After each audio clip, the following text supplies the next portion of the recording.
La lectura bíblica para el devocional de este día la encontramos en la epístola del apóstol San Pablo a los Hebreos, capítulo 1, desde el versículo 1 al 14.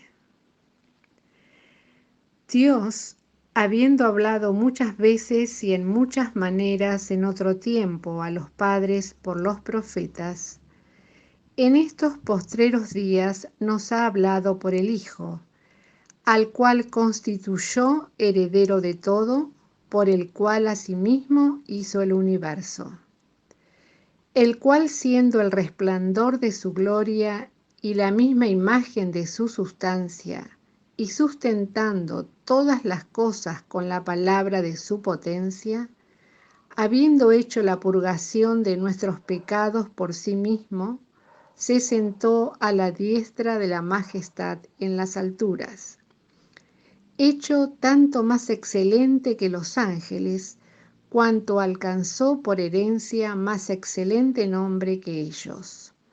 Porque, ¿a cuál de los ángeles dijo Dios jamás: mi hijo eres tú, hoy yo te he engendrado? Y otra vez, yo seré a él padre y él me será a mi hijo. Y otra vez, cuando introduce al primogénito en la tierra, dice: y adórenle todos los ángeles de Dios. Y ciertamente de los ángeles dice: el que hace a sus ángeles espíritus y a sus ministros llama de fuego.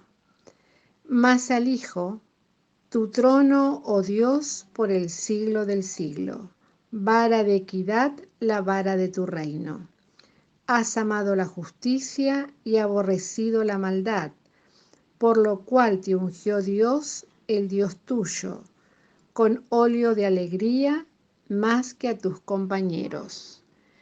Y tú, oh Señor, en el principio fundaste la tierra, y los cielos son obras de tus manos.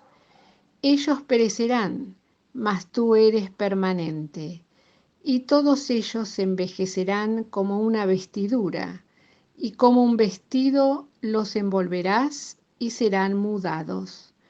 Empero tú eres el mismo, y tus años no acabarán. Pues, ¿a cuál de los ángeles dijo jamás: siéntate a mi diestra hasta que ponga a tus enemigos por estrado de tus pies?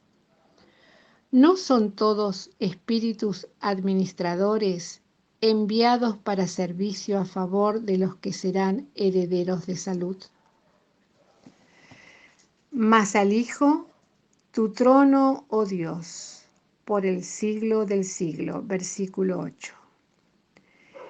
Este versículo es sumamente interesante, porque el apóstol Pablo nos hace conocer la revelación del Padre Celestial respecto al Señor Jesucristo, al cual le dice: tu trono, oh Dios.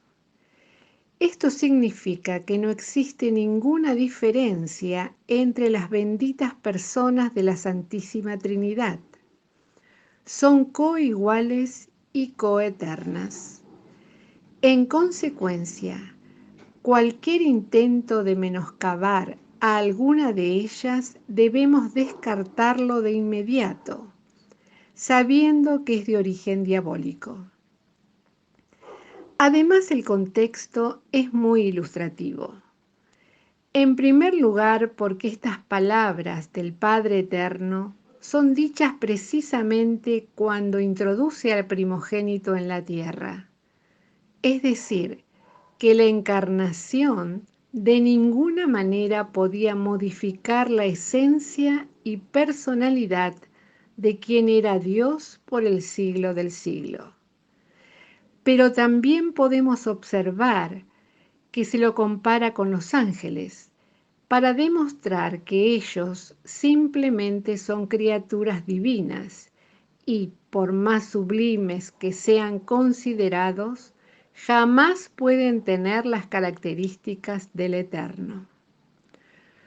Todo esto y mucho más que podríamos agregar al respecto debe hacernos pensar muy seriamente en el sentido que todos los renacidos tenemos el enorme privilegio de ser hechos participantes de la naturaleza divina, como leemos en 2 Pedro 1:4.